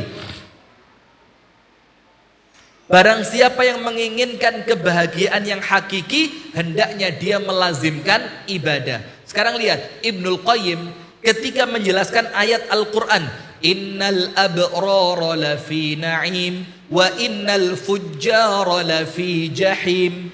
Orang yang baik seperti masuk surga, orang yang jahat seperti masuk neraka. Kata Ibnul Qayyim, apakah kalian kira itu cuma di akhirat? Enggak, tapi itu juga mulai di dunia. Wong le api ibadai kenceng kroso surga sadurunge surga akhirat.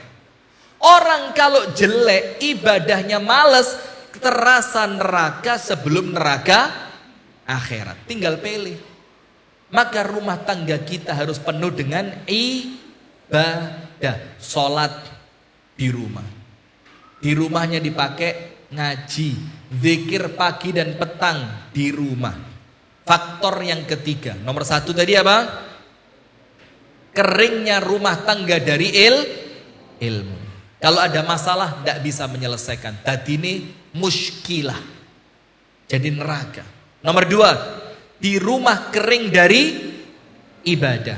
Akhirnya malaikat tidak masuk. Yang masuk siapa?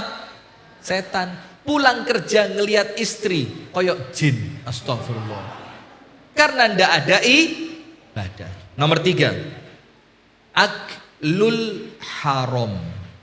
Yang menjadikan rumah seperti neraka. Maaf kalau rumah itu dipenuhi harta yang haram, wes, ini perhatikan. Panjenengan tak ceritani. Ada satu kitab yang dituliskan oleh Asy-Syaikh Ahmad Farid. Kitab ini ceritanya tentang akhlaknya para salaf zaman dulu. Salah satu akhlak mereka itu namanya wara. Namanya apa? Wara. Wara itu apa? Jangankan yang haram, yang mengkhawatirkan syubhat saja itu mereka tinggalkan. Ceritanya begini. Di zaman ulama tabi'in. Di zaman siapa, Bu? La haula wala quwwata. Selemes sabar. Bu, yang diterop di zamannya siapa? Oh pinter, padahal gak kerungu blas. Luar biasa. Yang diterop ini antara kuping mbek tangan podo kerjone. Kupingnya kerja ngrungokne pengajian, tangannya kerja ngademne pikiran. Masya Allah. Jadi ilmunya itu durung sempat melebus ke gusak metu.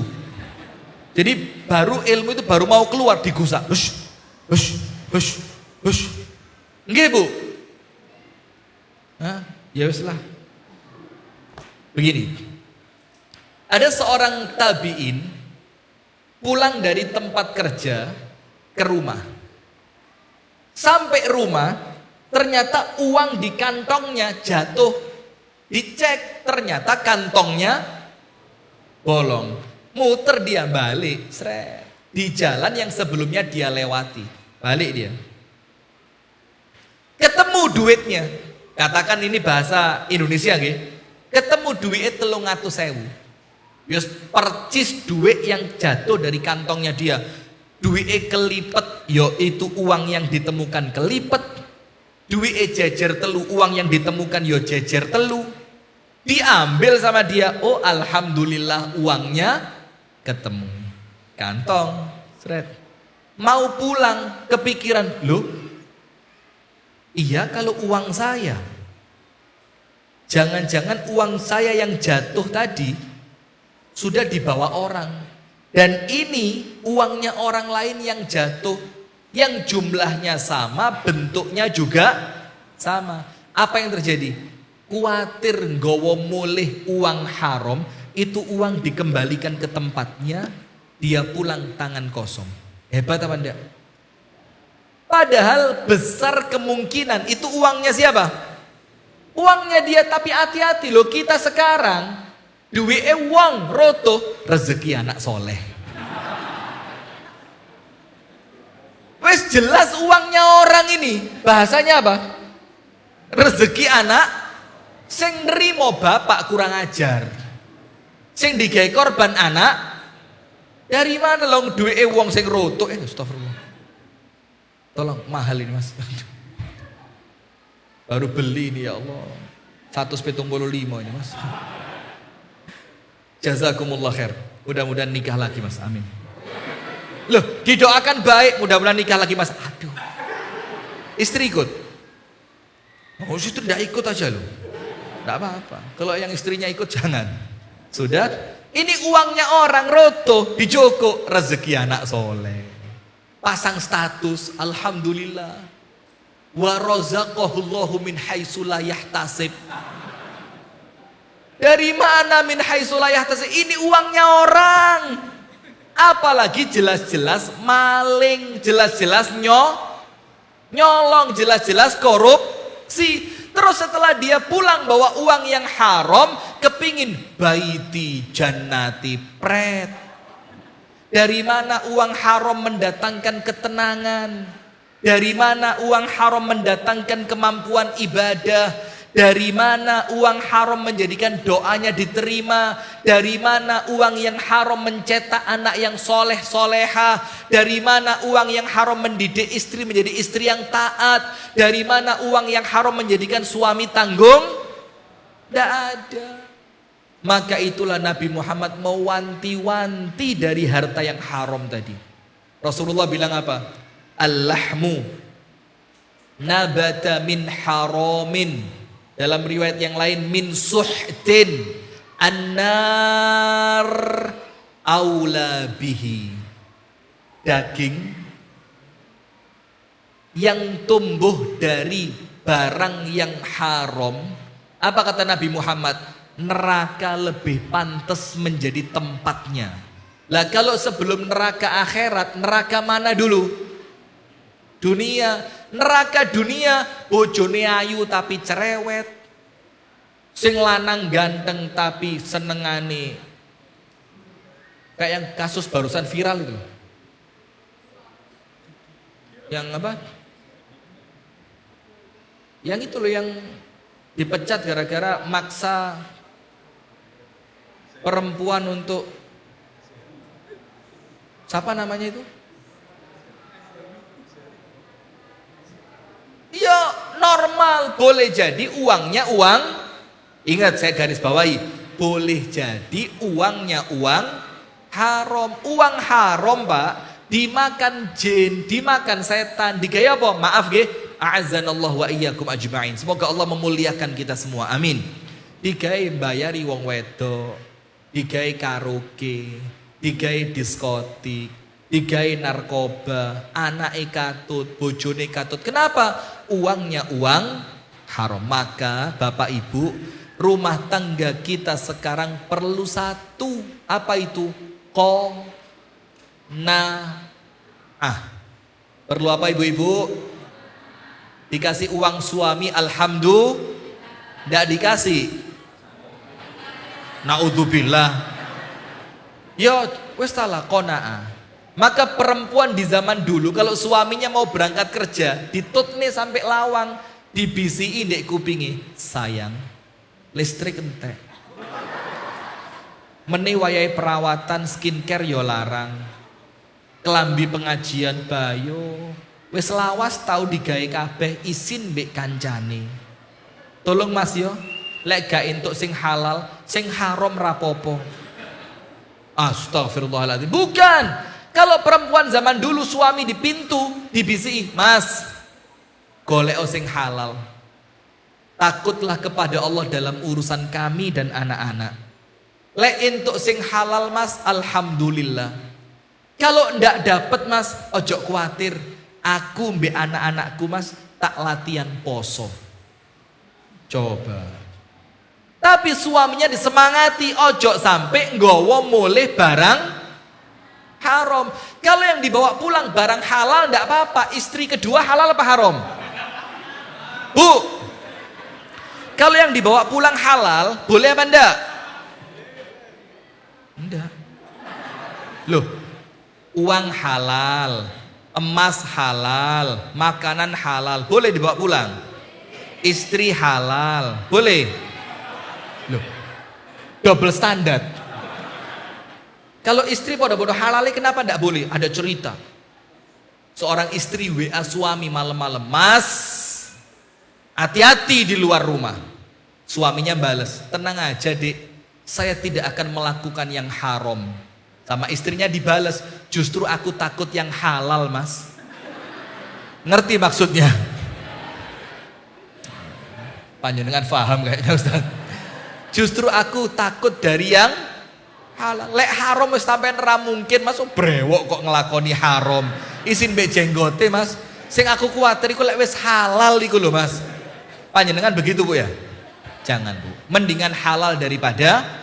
Nah, maka yang halal bawa pulang, barokah, rumah seperti baiti. Tapi ketika suami mau berangkat kerja, ojo diributi Bu, disemangati, ojo khawatir mas, Allah yang ngatur rezeki. Dapat alhamdulillah, ndak dapat kita istiqomah, tetap ibadah, kita latihan sabar. Yang keempat, apa yang menjadikan rumah seperti neraka? As-suhbah as-sayyi'ah, koncone elek. Apa?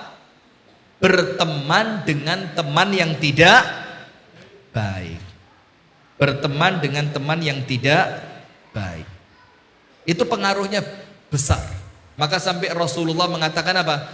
Jangan berteman kecuali dengan orang yang bertakwa. La tusahib illa mu'minan. Nanti tidak usah tanya jawab Ustaz, waktunya sudah kepanjangan ya. La tusahib illa mu'minan. Jangan dijadikan teman kecuali orang yang beriman. Islam tok belum cukup. Karena orang Islam ada muslim dan fasik. Muslim tapi fasik. Tapi kalau iman insya Allah api. Sementara kalau cari teman, Rasul bilang jangan berteman kecuali dengan orang yang beriman. Maksudnya apa? Panjenengan tahu, teman yang buruk ibaratnya seperti peniup pandai besi. Jelek kabeh, ambune gak enak, hawone panas, bisa ngerusak baju. Itu kalau temennya jelek. Seperti cerita perempuan curhat tadi, masih ingat? Mbak, bojoku gak mulih. Oh sing sabar. Suwe-suwe bojone dipek temen. Karena apa? Salah pilih teman. Suami juga gitu, berteman dengan orang-orang di komunitas yang jelek. Mulai yo kato telek. Maka pertemanan ini penting. Yang keempat, yang terakhir, rumah tangga terasa seperti neraka kalau tujuan dari rumah tangga itu bukannya akhirat, tapi tujuannya apa? Dunia, jabatan, kedudukan, pengakuan, uang, kemewahan.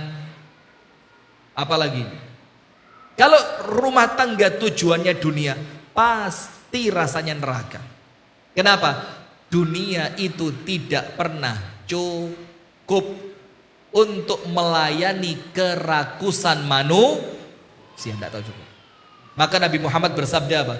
Yang artinya, kalau manusia punya satu lembah berisi emas, dia minta apa sama Allah? Minta apa lagi? Lembah yang kedua. Padahal satu lembah berisi emas gak mungkin entek. Tapi dia minta yang kedua karena rakus. Dia punya dua, minta berapa? 3. Sampai Nabi Muhammad mengatakan apa? Hatta yamla'a fahut turab. Sampai mati baru mandek. Maka saya pernah cerita di Malang. Ini cerita fiktif. Tapi kita ambil hikmahnya. Setan itu, Bu, senantiasa mbisi manusia apa? Titik engkas. Itu setan. Apa, Bu? Apa? Titik engkas itu apa? Iya, sedikit lagi. Ada orang nikah, ngontrak rumah. Setan bilang apa?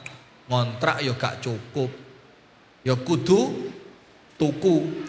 Akhirnya setan bisi, wis talah, kerja dhisik ra usah ngaji, ra usah mbelani salat nang masjid, sing penting duwe akeh.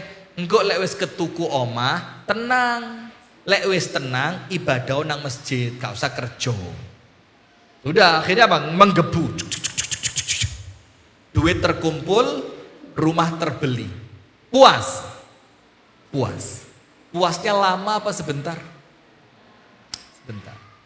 Setelah seneng, oh, alhamdulillah wis saiki omahe dhewe, ke masjid salat. Dengar adzan salat, dengar adzan salat. Habis maghrib majelis taklim dateng terus. Ndak lama setelah itu setane teko maneh, Mas. Mosok mek omah tok gak enek sepeda montore. Isin Mas mbek tonggo Mas. Iku lho sing omahe ngontrak sepeda montore 4. Mosok sampean omah wis duwe gak duwe sepeda? Kerja sik Mas, gak usah sholat wis, bismillah. Paling setahun dadi ku Mas. Engko sepeda motor ketuku, sholat maneh Mas, sudah nguber maneh, tek tek tek tek tek tek tek tek. Sepeda motor dapat, seneng. Setane ngalih, hatinya puas. Sepeda motor dibawa goncengan ke majelis taklim. Nah, seperti Pak Mul ini, alhamdulillah Pak Mul. Ulang tahun pernikahan yang ke-13. Datang sama istri ke majelis taklim, mudah-mudahan rumah tangganya berkah Pak Mul. Amin ya rabbal alamin. Dikaruniai rumah tangga yang bahagia dunia sampai akhirat. Amin. Sudah? Akhirnya Pak, setelah puasnya hilang, setannya teko maneh. Mas, mosok peda motor tok. Peda motor lek udan-kudanan, lek panas, panasan. Ya mbok genti mobil. Akhirnya begitu terus. Gak tahu lego sampai mati. Ayatnya apa? Alhaakumut hatta zur. Yaitu. Nah maka kalau tujuan panjenengan dunia, ndak pernah bisa menikmati surga rumah.